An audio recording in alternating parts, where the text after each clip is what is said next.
안녕하세요. 김호준입니다. 어제 최순실 선고가 있었습니다. 최순실에게는 20년을 선고한 재판부와 롯데 신동빈 회장을 법정 구속했습니다. 재판부는 K스포츠재단 70억 지원이 이루어진 때가 면세점 신규 특허 일정을 정부가 검토하던 시기이기 때문에 롯데 정탁이 있었다고 판단했습니다. 소위 제3자 뇌물죄죠. 또한 재판부는 대통령의 요구가 있었다고 하더라도 그 이유만으로 신 회장을 선처한다면 어떤 기업도 뇌물 유혹에서 벗어나지 못할 것이라고 신 회장을 질타했습니다. 그런데 면세점 하나도 재벌의 현안이라면서 어떻게 삼성물산과 제일모직의 10조짜리 합병이 현안이 아닙니까? 20년 가까이 진행되어 왔던 그룹의 삼성그룹의 승계 작업을 어떻게 재판부만 모를 수 있죠? 한사님, 롯데는 대통령이 70억 요구할 때 면세점이란 현안을 재빨리 청탁했지만 삼성은 말 지원만 70억, 재단 204억, 추가 지원 213억을 약속하면서 너무 착하고 너무 겁이 많고 너무 무서워서 어떤 청탁도 생각이 나지 않았고 그래서 그냥 돈을 달라는 대로 다 뺏긴 천하에 둘도 없는 등신이라는 건가요? 삼성이? 이 판결의 의미는 삼성이 그렇게 등신이거나 혹은 어려운 법률 용어로 읊어주면 속아 넘어갈 거라고 국민을 등신 취급한 것이거나 둘 중 하나다. 그래서 이 재판은 최순실 신동빈 재판이 아니라 이재용 추가 면죄부 재판이다. 김원준 생각이었습니다. 네. 김은지입니다. 자, 최순실 판결이 났는데, 뭐, 최순실 중형이야 예고됐던 것이고, 예기치 않았던 게 이제 신동빈 회장의 실형이죠? 네, 심지어 법정 구속이 됐습니다. 네. 2년 6개월 선고를 받고요. 곧장 감옥으로 들어간 겁니다. 구치소로요. 네. 네. 여기 롯데그룹 회장한테는 적용이 됐어요. 네. 신동빈 회장의 구속은 제가 보기엔 이재용 부회장 집행유예의 콜레테럴 데미지다. 저는 그렇게 봅니다. 예. 삼성에 적용했던 기준을 롯데에도 적용하면 신동빈 회장은 집행유예 돼야 되는 거예요. 그런데 이제 그렇게 되면 재벌들 다 풀어준다는 소리를 들으니까, 재판부가 이제 엄정했다는 제스처를 위해서 신동빈 회장을 제물로 삼은 것이다. 저는 그렇게 봅니다. 저는. 네, 저는 그렇게 물론 봅니다. 70억은 추가로 제공한 혐의조차도 문제가 되긴 하는데요. 아니, 뭐 문제가 없다는 게 아니라, 네. 예, 신동빈 회장의 70억 갖다가 사실 돌려줬잖아요. 예. 그리고 신동빈 회장은 마침 70억을 주기로 한 시기가 정부에서 면세점과 관련된 일정을 잡던 때라는 거예요. 그렇죠. 예, 잡던. 그걸 계획하고 있을 때였다는 거예요. 그거 두 개를 연결해가지고 제3자 납물죄를 한 거거든요. 네, 묵시적 청탁이 있었다라고 보는 건데요. 근데 그렇게 따지면 삼성은 203억을 재단에 줬고 70억도 아니고 줬어요 그냥. 말지원만 그보다 더 많아요. 그리고 주기로 약속한 것도 200억이 넘어요. 근데 이 게이트가 서있어서 못 줬죠. 그러니까 삼성에 적용했던 기준을 적용하면 롯데는 집행유예 풀려났어야죠. 근데 그러면 이제 재벌도 다 풀어준다는 소리 듣잖아요. 그래서 콜레테럴 데미지다. 저는 그렇게 생각합니다. 죄가 없다는 게 아니라 뇌물 맞죠. 뇌물 맞는데 그렇게 엄격한 기준을 삼성에 적용을 안 하는 거죠. 일관되지 않는다라는 비판을 받고 있습니다. 삼성은 다 제3자 뇌물죄도 없고 현안도 없고 그렇거든요. 현안이 없는 기업이 어디 있습니까? 4인 가구도 현안이 있어요. 그냥 다 각자. 인간은 살아있는 동안 다 현안이 있어요. 근데 삼성은 현안이 없었다는 거 아닙니까 그때. 네, 승계 작업은 삼성이 아주 오래된 수건 사업이자요. 현안이었습니다. 현안이 어떻게 없을 수가 있습니까? 이 거대 재벌에. 어떤 현안인가가 문제지. 근데 삼성은 승계가 현안이었다고 그 분야의 전문가인 김상조 당시 그때는 교수였죠. 법정에 가서 증언도 했는데 아니 20년 동안 그것만 연구한 사람이 그것만 연구한 건 아닙니다만 최고 전문가가 맞다고 하는데 안 해내잖아요. 재판부는. 아, 정말. 그리고 일단 뉴스 전해주시죠. 뉴스를 들으면서 같이 열릴게요. 네, 관련된 뉴스 전해드리면요. 어제 최순실 씨 2심 선고 있었는데 최 씨는 징역 20년 선고받았습니다. 인정된 혐의는요. K스포츠와 미래재단에 대해서 최 씨가 대통령과 공모해서 기업들 돈을 강요해서 만들어냈다라는 건데요. 이재용 삼성전자 부회장에게 받은 72억 원, 또 롯데와 SK로부터 받았거나 받기로 한 돈은 모두 뇌물로 인정됐습니다. 하지만 말씀처럼요. 이재용 부회장의 항소심과 마찬가지로 경영권 승계를 위한 묵시적 청탁은 없었다라고 판단하고 있다고 합니다. 돈을 괜히 준 거예요. 청탁도 없이. 예. 롯데나 다른 곳은 여기 지금 롯데만 나왔으니까 롯데는 이제 면세점이라는 현안이 있어서 생각해낸 거예요. 대통령이 돈을 달라고 했는데 현안을 생각해낸 겁니다. 재빨리. 하지만 삼성은 너무 착해가지고 마음이 저는 너무 바보 같아요. 순진해가지고 대통령 돈 요구하는데 나는 아무런 청탁도 하지 말아야지 이랬다는 거 아닙니까? 네, 이재용 부회장 2심 판단에 따르면 강요의 피해자라는 건데요. 말씀처럼 순수한 피해자라는 거죠. 이것도 피해자예요. 지금 최순실 20년 선고 이런 것만 집중 보도하고 있는데 사실은 그 속에 숨어있는 이재용 추가 면죄부 이걸 보도해야 해요. 이걸 보도하는 데가 MBC밖에 없는데 이 승계 작업이 20년짜리고 그리고 거기 안에 보면 또 박근혜 대통령은 그룹 승계 하나를 몰랐다는 거예요. 바보들의 대행진이에요. 삼성과 박근혜. 이재용과, 말도 안 되는 소리를 진짜. 자, 그래서 어떻게 됐어요? 그 다음 뉴스가 뭡니까? 네, 또 최순실 씨 1심 재판부 같은 경우에는요. 같은 사안에 대해서 이재용 삼성전자 부회장이 2심 재판부와 여러 면에서 다른 판단 내놓은 게 있긴 합니다. 최순실 씨 1심은 삼성이 최 씨에게 제공한 말의 성격을 뇌물로 판단했는데요. 뿐만 아니라 안종범 업무수습도 증거 능력을 인정했습니다. 근데 이것도 핵심을 놓치는 분석입니다. 뭐냐면 이재용 재판부는 36억만 인정했는데 여기서는 72억을 인정했잖아요. 예, 그렇죠. 그런데 그러니까 준 사람은 36억을 줬다고 1심에서 판단하고 여기 최순실 받은 사람은 72억을 받았다고 판단한 거예요.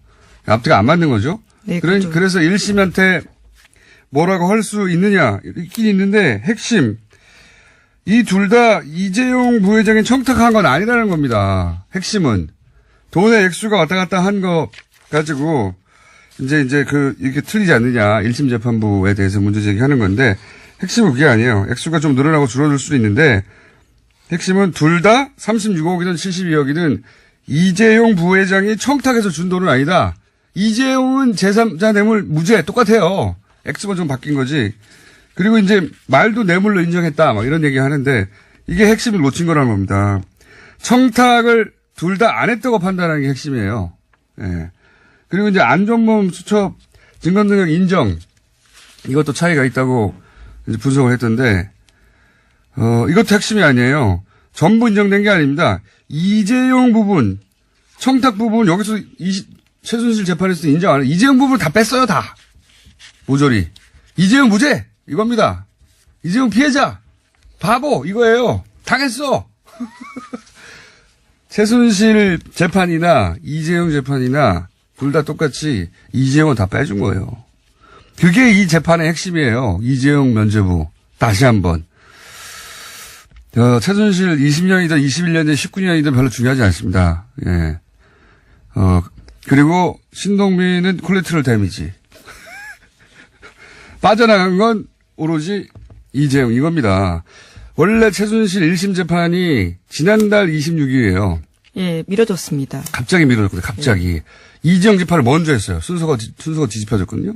저는 왜 그랬다고 생각하냐면 2심에서 예, 고등법원에서 면죄부를 먼저 줘야 그 논리를 1심에서 받아서 할 수 있으니까 그렇게 설계된 거라고 저는 추정합니다. 저 혼자. 네. 이 재판부를 다 공범으로 만들어 버리는 거죠. 예. 박근혜 재판 때도 마찬가지로 세 번째 면죄부를 주겠죠. 다 공범으로, 재판부를 다 공범으로 만드는 거예요. 그래야 판사들끼리 삼성 면죄부 주는데 부담도 덜고, 이렇게 차근차근 여론 관리도 가능하고, 역시 맞는 거구나. 저 혼자 강력히 주장합니다. 재판 일정도 그렇게 설계한 거라고. 현안이 없다는 말이 정말 웃겨요. 현안이 없다. 예, 근데 묵시적 청탁에 대해서는요, 이재용 1심 재판부도 인정하지 않은 바가 있긴 합니다. 그러니까 다 똑같다니까요. 이재용 부분은 다 똑같아요. 이 최순실 재판에도 다 들여다보면 이재용 부분이 차이가 있는 것처럼 약간 해독한 것은 핵심을 놓친 거예요. 묵시적 청탁이 없다. 제3자 뇌물죄 아니다. 이재용은 피해자. 이 논리를 그대로 관철하고 있는 거예요. 그리고 이런 것, 예를 들어서 안정범 수첩은 인정됐다고 그러는데 다른 데만 인정된 거예요. 이재용 부분이 인정 안 됐어요. 예를 들어서 이재용 안정범 수첩에 엘리엇 방어라는 단어가 있습니다. 이게 이제 소위 그룹 승계 작업과 관련된 단어거든요. 대통령하고 이재용 독대가 2014년에 있었어요. 9월인가요? 네, 그때부터 시작됐습니다. 근데 이때는 엘리엇이 삼성물산 주식을 사기 전이에요. 그리고 그러니까 중간에 엘리엇이 등장한 거예요. 그래서 주총이 무산됐거든요. 그때 엘리엇 방어를 할 필요가 삼성한테 있었어요. 엘리엇 방어라는 단어 자체가 청와대의 관점이 아닙니다. 청와대가 왜 엘리엇을 방어해요? 삼성이 방어해야지. 기본적으로. 이 수첩에 이런 말들이 등장하는 거를 승계 작업과 무관하다고 본 거예요, 다. 다 빼준 겁니다. 청와대가 왜 삼성의 관점에서 방어라는 단어를 씁니까? 삼성의 현안인 건데, 삼성 중심의 시각이 이 단어 자체가 이걸 무시한 거예요, 재판부가 이런 단어들을. 그러니까 변한 건 하나도 없어. 이 지점만 다 빼준 건. 국민들을 등신으로 보는 거죠. 모를 거라고. 다음 뉴스는 뭡니까? 네, 삼성뉴스에서 좀 넘어가 보면요. 이것도 잠시 후 이정열 판사와 함께 같이 열려도록 하겠습니다. 혼자 열리니까 힘드네요. 네, 이명박 정부 시절 청와대 총무비서관 지냈던 장다사로 씨 있습니다. 이에 대한 구속영장 청구된 바가 있는데요. 어제 기각됐습니다. 장 전 비서관은 이명박 정부의 청와대가 벌인 불법 총선 여론조사에 관여한 혐의를 받고 있는데요. 기각 사유는 다음과 같습니다. 구속의 사유와 필요성을 인정하기 어렵다라는 건데요. 혐의의 소명의 정도에 비춰서 피의자가 재책을 다룰 여지가 있고 주거가 일정하고 소환에 응하고 있는 점을 종합하면 현 단계에서 구속의 사유와 필요성을 인정하기 어렵다라고요. 권순호 영장전담 부장판사가 밝혔습니다. 신동빈 회장은 주거가 일정하지 않습니까? 그동안 소환 일정에 따르지 않았나요? 뭐 그런 건 다 이유가 아닌 것 같고. 역시 또 MB로 가는 길. 양승태 체제 하에서 그 자리에 배치된, 재판부가 막는 거죠. 저는 그렇게 해석합니다. 예. 재판부도 뭐 20년 동안 있었던 것도 없었다고 알아서 판단하는데 저도 혼자 그렇게 판단합니다. 이건 MB로 가는 길이라서 막았다. 구속영장 기각했다. 앞으로 그렇게 추정하겠습니다. 그냥 강력하게. 다음 뉴스는 뭔가요? 예, 이명박 전 대통령 관련된 뉴스가 하나 더 있습니다. 이 전 대통령 쪽에 재산관리인 역할을 해왔던 측근이요. 검찰 수사에 대응해서 재산 관련 장부를 몰래 파기했다고 합니다. 이를 검찰이 포착하고요. 체포했다고 하는데요. 증거인멸 혐의로 이병모 청계재단 사무국장을요. 지난 12일에 긴급 체포해서 조사 중이라고 합니다. 삼성 승계는 말이죠. 20년 동안 국민연금, 그러니까 삼성물산 합병에 국한된 게 아니에요, 이게. 이거는. 그렇죠. 아주 오래된 프로젝트입니다. 삼성 승계 전체에 대해서 끊임없이 20년 동안 로비를 한 것부터 전방위로 그 중에 하나 걸린 거예요, 제대로. 이걸 또 풀어주는 거예요. 예, 일시가 피해자라고. 딱딱 맞지 않다고 해서요. 그게 아니라고 뭐가 딱딱 안 말하기는 맞습니까? 예, 쉽지 않죠. 예, 재판부가 그렇게 판단을 했더라고요. 날짜가 몇 개 안 맞다. 삼성, 현안이 없대잖아요. 박근혜 대통령은 그걸 몰랐고, 현안이 있는 줄, 승계 작업이 20년 동안 이루어지고 있다는 것도 몰랐고, 재판부도 모르고 다 모르는 거예요. 자기들만. 예, 청와대 문건도 있고요. 안종범 수첩도 있는데 다 그것들을 배척하게 된 거죠. 이게 최순실 재판이 아니에요. 이재용 재판이지, 이게 다. 네, 이병모 씨로 다시 넘어가실까요? 신동빈 회장이 구속된 것도 이재용 재판의 여파예요, 이게 다. 다 이재용 봐주려고 이러는 거예요. 다 망가뜨리는 거예요. 이제 박근혜 재판도 보세요. 똑같이 나오지, 이제. 예, 어제 법정에 있던 기자들에 따르면요. 신동빈 회장 굉장히 당황한 모습으로 법정 구속됐다고 합니다. 예상을 전혀 못했던 것으로 삼성이 보이는데요. 2년 6개월을 풀려났잖아요. 이 정도면 나는 뭐 집행유예겠구나 생각하고 있었겠죠. 그게 맞잖아요. 형평에도 삼성은 훨씬 더 액수가 크고 훨씬 더 집중적이고 말 사주고 다 했는데 거기는 풀려나고. 야, 삼성 재판이에요. 삼성 재판 다. 박근혜 재판도 삼성 재판입니다. 이제 보십시오. 좋겠습니다. 이정부 회장. 아무리 죄를 지어도 다 봐주고 좋겠어야죠. 자, 또 뭐 뉴스 있습니까? 네, 청계재단 사무국장이 긴급 체포돼서 조사 중이라고 하고요. 영장도 곧 칠 예정이라고 합니다. 네. 조사 잘 받길 바라고요. 자, 다음 뉴스 뭡니까? 네, 미국 백악관이 현지 시각으로 13일에 한반도의 비핵화는 타협이 가능하지 않다는 입장을 강조하기 위해서라도 북한에 관여할 의향이 있다라고 밝혔다고 하는데요. 관여해야 할, 자기들 어떻게 관여합니까? 말을 하겠다는 거죠. 말을. 예, 여기서 관여는 대화 전략이라고 볼 수 있습니다. 연합뉴스가 서면 질의를요, 백악관 국가안보회의 관계자와 했다라고 하는데요. 이렇게 답했다라고 합니다. 뭐랄까요? 좀 궁색하네요, 표현이. 대화를 하겠다는 건데, 그죠? 그렇죠. 대화를 하겠다는 말을 그냥 하지 못하고. 전제 조건을 밝힌 네, 건데요. 그러니까 이거예요. 비핵화가 중요하다는 걸 알려주기 위해서라도 대화를 하겠다. 그냥 대화한다고 하면 되잖아요. 궁색합니다. 그래서 문 대통령이 이제 미국도 대화에 긍정적이라고 표현을 한 거군요. 예, 어제 라트비아 대통령과의 정상회담을 가졌는데요. 여기서 이렇게 밝혔다고 합니다. 알겠습니다. 미니가 하나 있기 때문에, 예. 국내 뉴스 중에 뭐 없습니까? 네, 국민의당과 바른정당이 통합한 바른미래당으로 어제 출범했습니다. 의석수 30석인데요. 박주선, 유승민 신임 공동대표 맡았습니다. 출범하면서 지방선거에 대한 자신감 보이면서요. 자유한국당과 연대는 일축했다라고 하는데요. 중도개혁 정당임을 강조하고 있습니다. 바른미래당은 이제 바른미래당에 불러야 되겠군요. 지방선거를 목표로 한 정당이 아니다. 저는 또 혼자 해석합니다. 저 혼자. 지금 30명이에요. 바른미래당이. 근데 거기 당적을 두지만 합당 반대했던 사람이 또 30명 됩니다. 네, 비례대표 출신들이죠. 그러니까, 표로 보여줄 수 있는 자신들의 힘은 25석이에요. 원래 국민의당이 39석이었어요. 그쵸? 그리고 거기다가 바른정당이 9표. 그 2명이, 의석을 잃었으니까, 그러니까 의원직을 잃었으니까, 47표가 돼야 되잖아요. 그게 25표가 됐어요. 반토막이 났다고요. 그러니까, 이렇게까지 합당을 한 이유가 표결파고 이거밖에 안 되잖아요. 캐스팅 보트 안 돼요. 예. 그 캐스팅 보트도, 아니고, 목표가. 지지율 얘기하는데 그 지지율이 높아져봐야 지방선거에서 광역단체장 당선 못 냅니다. 그 이유도 아니에요. 실제 목표는 그런 게 아니고, 지방선거 이후죠, 이후. 이후에 이제 홍준표 대표를, 자신들은 보수 본류라고 자처하는 세력들이 인정하지 않고 있기 때문에, 그 이후에, 정계 개편 때 자기들이 보수의 적자가 돼서 이제 먹겠다. 자유한국당과 1대1 합당은 안 하겠지만, 혼종, 하이브리드가 탄생할 것이다. 예.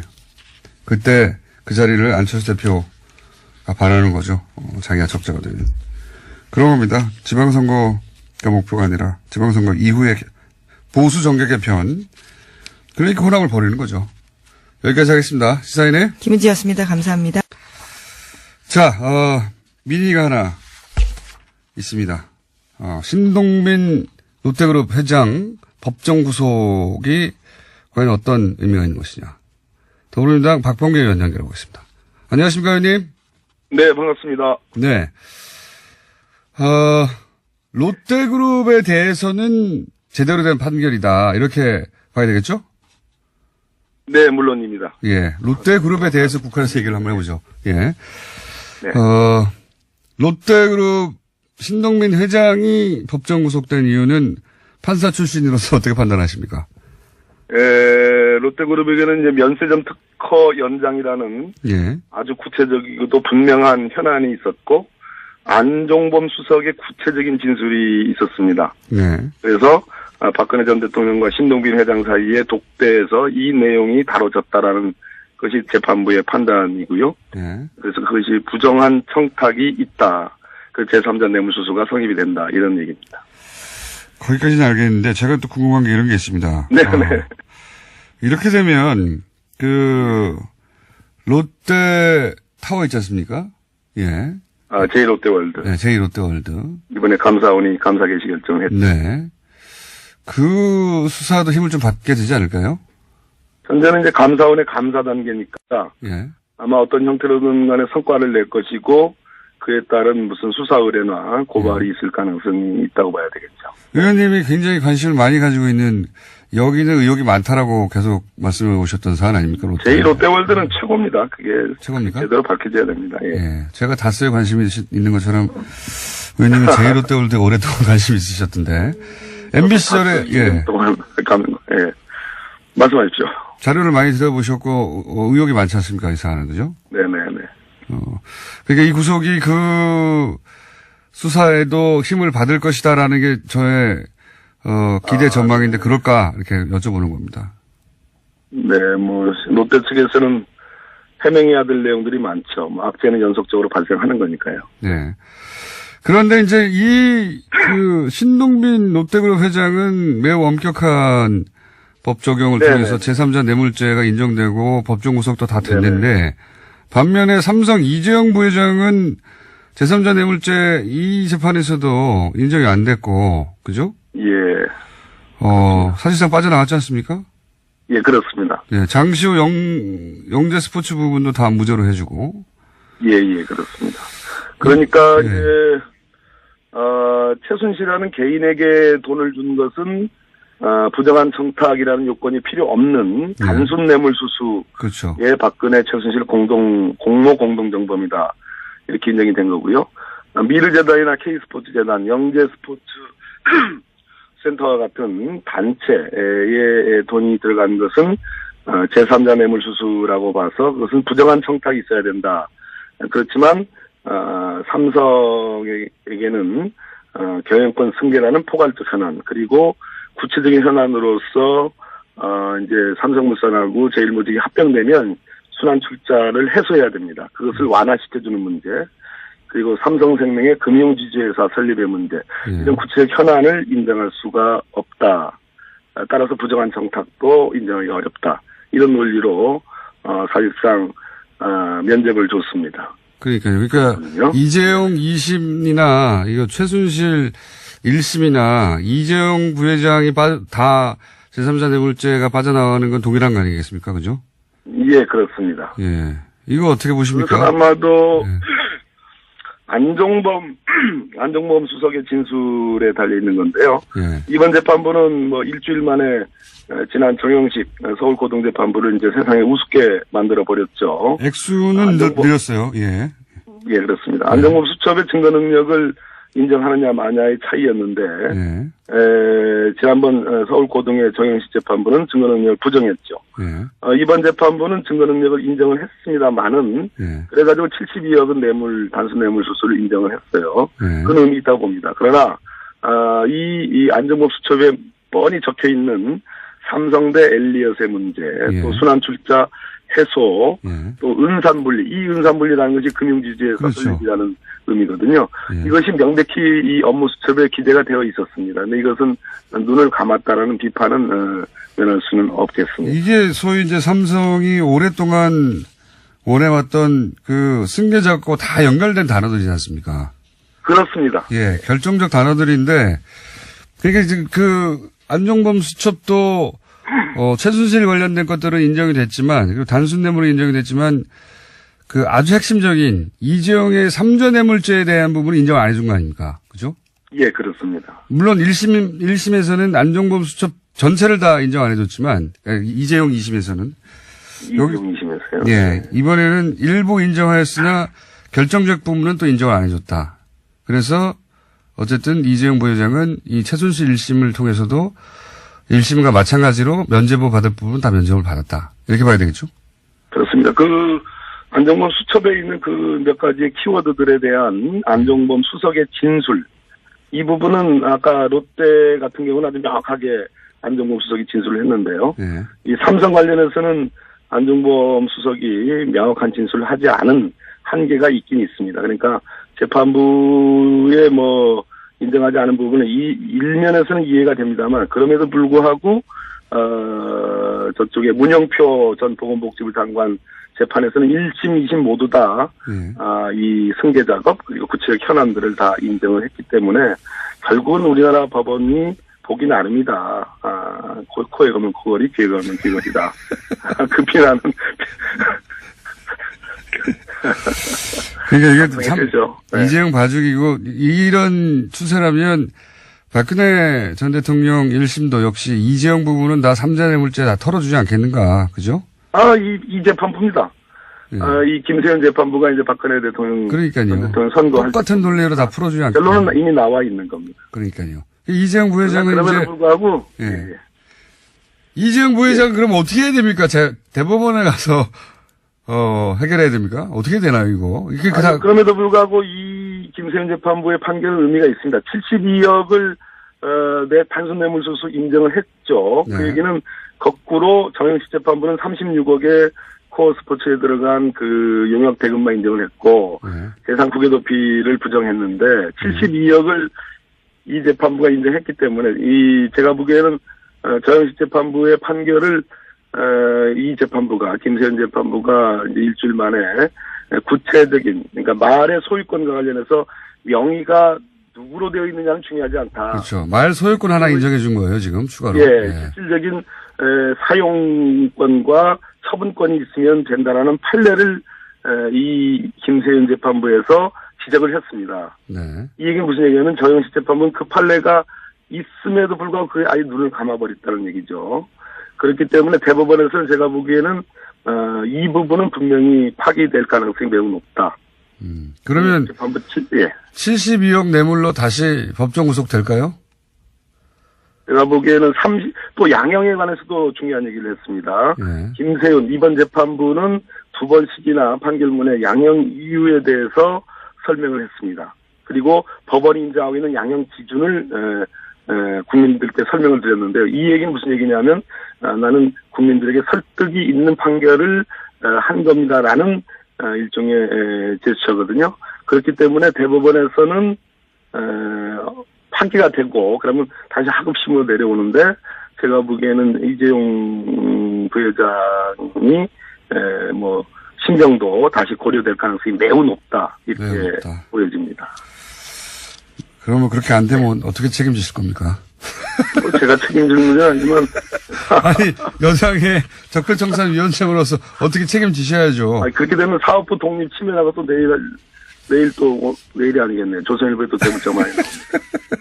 네, 그러니까 우리는 그러면 적폐청산위원장을 내가 관두겠다라든지 뭐 하나 이재용 부회장이 다 이렇게 면죄부를 받으니까 한편으로는 화가 나기도 하고요. 한편으로는 우리 사법부 시스템이 이렇게 무력한가 싶기도 하고요. 예, 그렇습니다. 그게 일반인들의 생각입니다. 맞습니다. 그래서 국민이 참여할 수 있는 재판, 국민 눈높이에 맞는 재판을 하도록 그렇게 제도 개선을 해야 됩니다. 오늘은 미니니까 여기까지 하고요. 스튜디오에 네. 한번 나오셔서 저한테 괴롭힘을 한번 당해주세요. 이 사안으로. 제가 안 나가잖아요. 오늘 여기까지 듣겠습니다. 감사합니다. 네, 감사합니다. 부회장 2심 해설을 하던 와중에 최순실 1심이 나서 둘 다를 한꺼번에 분석하게 되신 이정렬 전 부장판사님 옆에 나와 계십니다. 안녕하십니까. 안녕하십니까. 예. 점점 많아요, 분석할 게. 이런 건 설상가상이라고 하죠. 제가 결론부터 여쭤볼게요. 예. 제가 오늘 오프닝에서 이 최순실 1심은 이재용 추가 면죄부 재판이다라고 성격 규정을 했습니다. 맞습니까? 탁월하십니다. 언제나 항상 느끼는 바지만 공정정의의 저도 그렇게 생각해요. 저희가 탁견과 탁월하다고. 해안은 정말 은하계에서 따라올 사람이 없다. 언론이 다 최순실 얘기만 해요. 20년 받았다고. 그러니까 중형받았다고 하면서 이게 상당히 엄정하고 공정한 재판인 듯. 그렇죠. 신동미 예. 회장은 무려 또 불구속 상태에서 수사했다가 네. 재판 받다가 법정에서 바로 구속해버렸다. 이 얼마나 엄정한 재판부가. 그러나 실제 그 안에 숨어 있는 것은 이재용 면죄부다 다. 그렇죠. 예. 이 신동빈 회장은 참 저는 개인적으로 알지는 못하는데 엄청나게 억울할 것 같아요. 아니 그 사드 때문에 피해는 다 봤지. 그 사실 자기가 원한 게 아니잖아요. 박근혜 최순실 국정농단 때문에 사드 그 나가지고 피해 본 거 아닙니까? 회사 피해 봤는데 그거 어떻게 좀 해보려고 하다가 게다가 돈을 70억 줬다가 예. 돈을 가져가라 해서 돈을 가져왔어요. 네. 자기들은 그러니까 돈을 안 준 거예요, 사실은. 근데 그거 추징당했잖아요, 지금. 그 추징이야 이제 그 돈 자체가 이제 불법설 띄고 있으니까 뭐 그렇다 치고 그다음 또 하나는 아니 이재용 부회장과 비교하자면 그러니까 이재용 돈을 부회장과 줬다가 돌려받았는데, 이제. 그러니까 이재용 부회장과 비교하면 지금 2년 6개월 이 주형은 똑같은데. 형도 똑같아요. 예, 집행유예가 붙었냐 안 붙었냐 차이거든요. 네. 근데 거기는 그걸로 해서 얻은 게 얼만데 여기는 아직까지 회복이 안 되고 있잖아요. 삼성물산과 그다음에 제일모직 합병으로 10조가 됐어요. 10조가. 그러니까. 어마어마한 이득을 얻어갔어요. 근데 이제 신동민 회장 면세점 가지고 있는 면세점도 현안 맞죠? 아, 현안이죠. 예. 그것도 이제 돈 잘 버는 거고. 하지만 그룹이 기우뚱하는 건 아니잖아요. 그것 때문에. 예. 아무리 현안이 그렇다 하더라도 이 그룹 승계는 잘못하면은 지배권을 잃게 되는 거거든요. 그렇죠. 예. 이재용 부회장이 치밀하게 해야죠. 그래서 이재용 부회장이 부회장의 지위를 잃게 되는 거거든요. 사실은 어마어마한 현안이에요. 근데 이게 현안이 아니라고. 예. 일단 그 공장장께서 오프닝에서도 말씀하셨고 조금 전에 그 뉴스 브리핑 타임에서도 말씀하셨는데 좀 흥분했습니다. 예, 아니요. 저는 이 일반적이고 건전한 상식을 가진 그 국민이라면 당연히 흥분할 수밖에 없는 지금 상황이에요. 그리고 뉴스는요. 네. 이재용 부회장 다시 한번 면죄부받아 이런 걸로 깔려야 되는 거예요. 그렇죠. 정상적인 사회라면. 아까 이제 말씀 중에 그런 말씀이 있었습니다. 그 재판부들이 공범이 돼가지고 이렇게 하나씩 밀어주고 있는 거 아니냐. 공범으로 다 만들어버리는 설계, 삼성에. 예. 근데 어제 이제 지금 전제로서 제가 말씀드리고 싶은 거는 지금 판결문이 안 나온 상태여가지고 네. 제가 가지고 있는 정보는 하나는 재판부에서 나온 보도자료. 그것도 한 열몇 페이지 되잖아요. 17장입니다. 예. 보도자료가 무슨 17장이나 돼. 그리고 그다음에 이제 각종 기사들 그리고 그 법정의 현장에서 이 김세윤 부장의 선고 그 이야기를 요지를 직접 듣고 메모를 한 사람이 있어요. 그 사람으로부터 넘겨받은 자료 이게 전부인데 그 정도면 엄청난 자료예요 지금. 현재로서는. 네. 근데 거기에 이제 그 법정에서 김세윤 부장이 이런 말을 했다고 합니다. 이 부정한 청탁 관련해가지고 관련 사건 1심 항소심 결론과 같이 판단했다. 그러니까 이재용 재판 결과를 받아들였다는 거예요. 예, 봤다는 거죠. 그래서 제가 최순실 재판을 갑자기 일정이 뒤로 미뤄진 게 우연이 아니라 요 이재용 2심 재판 결과를 그대로 받으라고 이렇게 설계한 것이다. 그것도 연기한 것이. 저 혼자 주장하는 바입니다. 외로워하지 마십시오. 저는 예. 주장합니다. 예. 설계했다. 일부러 뒤로 밀었다. 저는 예. 숟가락을 얻는 차원을 넘어서 함께 하겠습니다. 가랑비는 같이 맞아야 된다. 그래요. 기도 아니지만. 그러면은 네. 요 사안은 누가 고소고발할까요? 이런 주장을 했다고? 솔직히 누가 하든지 관심은 없고요. 오기만 하세요. 그냥 박살 내주겠습니다. 근데 여기서 또 하나 이 재판부가 재밌는 게 네. 지금 제가 오늘 드리고 싶은 말씀에 근데 대부분 변호사 아까 자격증도 하셨어요. 없으시잖아요. 나를 변호해줄 수도 없잖아. 제가 항상 말씀드렸잖아요. 변호사법에 변호사는 품위 유지 의무가 있거든요. 네. 저는 변호사가 아니라서 품위 유지 의무가 없어요. 막 싸울 수가 있구나. 그렇죠. 좋습니다. 예. 하나 이제 또 저는 주장합니다. 일부러 밀었다. 추가해서 말씀드리자면 네. 1심 항소심 이재용 부회장 재판부의 1심 항소심 결론과 같이 했다고 했는데 미묘한 균열들이 조금씩은 보입니다. 미묘한. 예. 그러니까 여기까지는 내가 못하겠어 이런 거. 왜 이랬을까 하는 게 궁금하긴 되게 궁금증을 불러일으키는 뭐냐면 지금 그 부정한 청탁 관련해서 전제가 되는 게 승계 작업이라고 말씀드렸잖아요. 네. 이 승계 작업을 하는데 특검에서 주장한 게 뭐냐면 개별 현안들이 다 하나하나씩 있었고 이게 개별 현안이 승계 작업이라는 목표 하에 진행이 됐다는 건데. 그렇죠. 예. 엘리엇 방어라든지 그렇죠. 은산분리라든지 예. 지주회사라든지 이런 그렇습니다. 얘기들이 다 그런 거죠. 그게 수첩에 있는 예, 말이에요. 개별 현안이 있었고, 근데 그것이 목표에 따라서 가고 있었는데, 그것과 별개로 포괄적인 어떤 현안. 그러니까 예. 결국 승계 작업을. 그걸 다 하거든요. 합친 게 이제 승계 작업인 예. 거죠. 근데, 이재용 부회장, 그러니까 이재용 피고인 재판 1심에서는, 예. 1심에서 그러니까 특검이 이런 개별 현안들을 순서를 매겨놨어요. 이런 순서에 의해서 이런 목적하에 갔다. 예. 근데, 중요한 거는 목적이지 순서가 아니다. 그렇죠. 해가지고 목적을 보니 승계 작업이 있었고 그래서 승계 작업을 인정을 했어요. 거기서는. 근데 항소심에서는 아예 승계 작업 자체를 날려버렸고. 그렇죠. 승계가 없다고 그러니까 개별 현안도 사라지는 거죠. 그렇죠. 개별 현안이 사라지니까 청탁도 없어지는 거예요. 이런 구조입니다. 그렇죠. 예. 근데 이번 이제 최순실 이 재판부에서는 어떻게 봤냐면 특검이 제시한 그런 순서에 의한 승계 작업은 없었다. 이런 식으로 표현이 됐어요. 약간 빠져나갈 구멍을 만들었네요. 그러니까 예, 승계 작업 자체가 없었다고 본 건 아닌 것 같은데. 네. 그런 순서가 그렇게 중요한가? 순서가 뭐가 중요합니까? 그러니까요. 동시다발로 일어났는데. 사실 처음에 이 이재용 피고인 1심 판결이 났을 때 그 재판부의 판결문 보고 제가 붕괴했었거든요. 어떻게 이 판결을 이런 식으로 쓰나 싶었는데 지금 차츰차츰 나오는 거 보니까 그 재판부에서 제일 훌륭했네. 오히려? 예. 오히려? 왜 그렇게 생각하십니까? 그러니까 일단 이 큰 그 승계 작업이라고 하는 것이 존재한다는 거에 대해서 그 재판부를 유일하게 인정한 거예요. 이 이재용 관련해서는. 그러니까 야 이게 공장장님한테 벌금 90만 원 선고한 예. 그 재판부. 예. 예. 훌륭하잖아요. 그 1심이 그나마 괜찮다. 승계 작업을 문 인정했다. 유일하게 인정한 재판부. 네, 이재용 관련해서는. 예, 그 무형패고 이런 거 빼고. 작년에 얼마나 욕을 했는데요. 그 욕을 하면서 제가 속으로, 우리 재판부 판사님인데 어떡하나. 나 이거 하면 안 되는데 하면서 계속 비판했는데, 그러니까 방송으로는 그 재판부를 비판하고, 예. 며칠 있다가 그 재판부 앞에서 얌전하게 재판을 받고. 예. 그런 생활의 반복이었습니다. 근데 결국 지나놓고 보니까 그 재판부가 그나마 제일 낫다. 그나마 제일 나았다. 예. 그때는 그리고 이런 것도 있습니다. 사회 분위기가 네.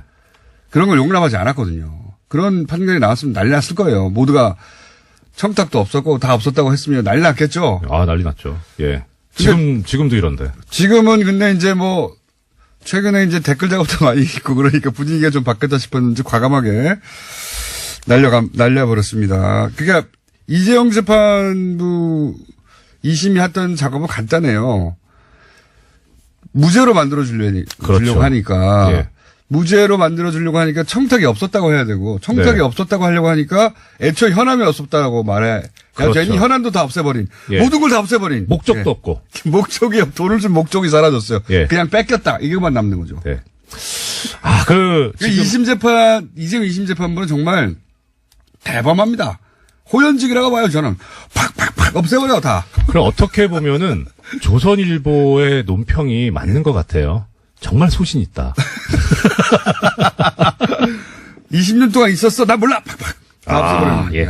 자, 지금 원래 오늘 드리고 싶었던 말씀이 사실 뇌물 부분 중에서 말 소유권 쪽이었거든요. 근데 네. 이게 최순실. 그거 하나가 뚜렷하게 차이가 있는 점이에요. 재판이 지금 나와가지고 그래서 좀 방향이 좀 틀어졌는데 아까 잠깐 얘기가 나왔습니다. 안종범 업무수첩이 있습니다. 이게 이제 지금 증거 능력이 인정됐다는 건데 제가 어제 말씀드리면서 뭐라고 말씀드렸냐면 이재용 피고인 재판부 항소심에서 승계 작업이 없었고 부정한 청탁도 없었다라고 보게 된 근본적인 그 논리상 구조는 안종범 업무수첩을 증거 능력을 날렸잖아요. 그래서 아무것도 없어지는 거죠. 그렇죠. 그러니까 순서대로 그러니까 어떻게 보면 그 재판부의 말은 틀리긴 했지만 일관성은 있어요. 네. 일단 그게 증거가 없어져 버렸으니 이제 지시를 했다는 것도 안 보이고 그러니까 무슨 부정한 청탁에 대한 인식이 있었겠냐 네. 하는 것까지는 이제 쭉 물 흐르듯이 가는데 어제 최순실 피고인 재판부의 특징은 종범실록의 증거 능력은 인정은 하는데 네. 부정한 청탁을 있었다고 볼 수도 없고 인식도 없었다 이렇게 온 거예요. 그중에 이재용 부회장과 관련된 부분만 인정되지 않은 거죠. 그러면 결과적으로는. 그거는 결과적으로는 그래 네. 보이는데 그걸 인정했다면 청탁이 없었다고 말할 수가 그건 없잖아요. 판결문을 봐야 될 것 같은데 일단 그런데 만약에 이게 증거 능력을 그렇다고 증거 능력은 제한적으로 인정하고 그럴 수 있는 게 아니라 인정하면 하는 거고 아니면 아닌 거거든요. 네. 그러니까 일단 증거 능력 자체가 인정이 됐으니까 그 부분의 그러니까 그 내용을 못 믿겠다고 한 건지는 모르겠어요. 그런 여지가 있을 수는 있어요. 근데 그것도 좀 이해는 안 가는데. 그거는 판결문 보시고 근데 얘기하시고. 근데 앞뒤가 안 맞는다는 거죠. 그렇죠. 지금. 예. 그러니까 여기서 이 판결에서 궁금한 점은 뭐냐면, 이게 이런 증거 능력을 인정을 해놓고 어떻게 없다고 봤을까? 이 논리는 또 뭘까? 그게 되게 또 궁금해요. 그거는 이제 판사님으로서 법률가로서 궁금하신 것이고, 예. 네, 근데 거기에서 보도자료에 보면 재밌는 부분이 있습니다. 지금 17장짜리 보도자료를 이제 재미없기만 해봐요. 예. 혐의가 18개인데, 네. 이제 거기에 대해서 유죄냐, 무죄냐, 유죄면 왜 유죄냐, 무죄면 왜 무죄냐라는 걸 이제 쭉쭉 재판부가 이제 써놨어요.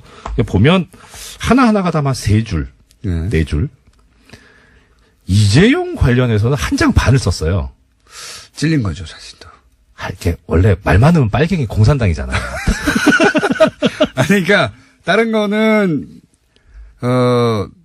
이렇게 해도 아무도 시비 걸지 않는데 그러니까. 이재용 부부는 굉장히 마음이 찔린 것이고 예. 그런데 그렇게 길게 보도자를 냈으면 언론도 그만큼의 비중으로 이재용 부회장에 관해서 썼어야 되는 겁니다. 이 그렇죠. 판결을 이게 저는 재판부도 이 부분이 지금 자기네들의 아킬레스건이라고 생각을 하고 있는 것 같아요. 그러니까 이렇게 길게 썼고 이제 여기서 또 하나 이게 눈여겨 보이는 게 뭐냐면 이 부정한 청탁 이게 계속 문제가 되고 있는데 그 부분에서 부정한 청탁을 판례를 죄송합니다. 대법원 판례를 인용을 하고 있어요.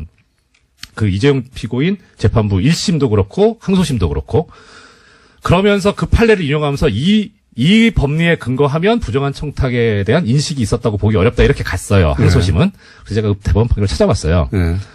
아마 애청자 여러분들께서도 쉽게 찾으실 수 있을 겁니다. 그 신정아 씨 있잖아요. 네, 신정아 씨. 그분에 관한 판결이에요. 네. 근데 거기서 뭐라 그랬냐면 이 부정한 청탁이라고 하는 거는 묵시적으로도 가능하다. 네. 가능한데 막연히 선처를 바란다 이런 정도 가지고는 부정한 청탁이라고 볼 수는 없다. 네. 하면서 그때 신정아 씨 관련해서 무죄를 선고했는데 이유가 뭐였냐면 청탁 비슷한 게 있긴 있었는데 이것도 너무 막연하다. 예, 막연하고 그리고 당시에 사회적 기업, 사회적 공헌을 위해서 기업들이 항상 막 미술관에 이렇게 문화사업에 지원도 하고 기부도 하는 그런 것들이 장부상으로 나오고 여러 군데 나오기 때문에 그냥 그 중에 일환으로도 볼 수 있으니까 이걸 가지고 청탁이라고까지 인정하는 거는 뭐 과하다 이런 취지였었어요.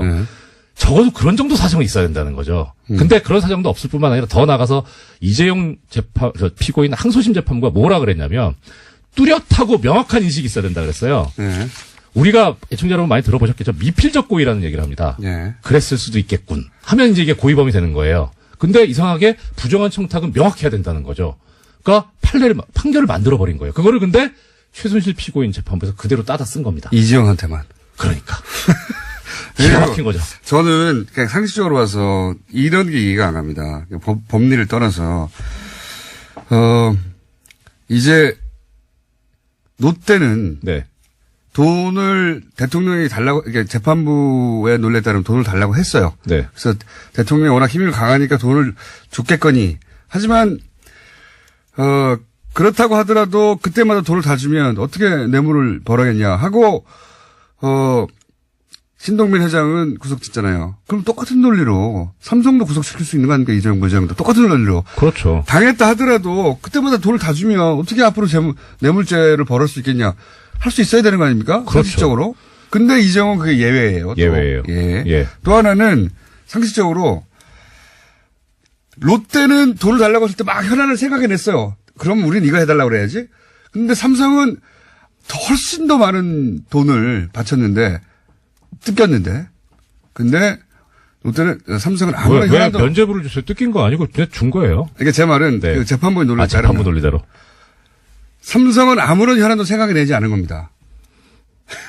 없었다니까요. 그러니까 삼성은 그냥 그동안 돈을 달라 할 때마다 그냥 돈을 막 주고 말았지 아무런 현안도 생각해내지 않았다. 무서워서.